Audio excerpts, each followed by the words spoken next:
első kérdésem az lenne, hogy a tanár úr úgy tudjuk, hogy több nyelvet is tanít, és hogy melyek ezek, és hogy a francia az hanyadik önnek a kedvence. Angol és francia nyelvet tanítok, de nekem nincs kedvenc nyelvem.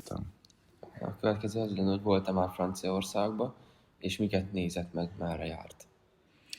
Többször voltam Franciaországban, voltam Párizsban, ugye ott megnéztem a kötelező látványosságokat, hogy Eiffel-torony, akkor a Louvre múzeum. Ami a legjobban tetszett, ez a Champs-Élysées sugárút volt.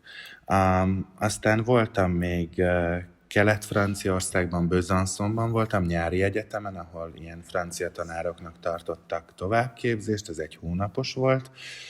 Aztán Dél-Franciaországban, egy kis faluban, Andűzben dolgoztam egy pizzériában egy hónapig, aztán tanártovábbképzésen még voltam Montpellierben 2 hetet, az is délen van a tengerparton, és egyszer kalandvágyból Bretagne-ba mentem az észak-nyugat Franciaország Brest városába, és ott is voltam 2 hetet.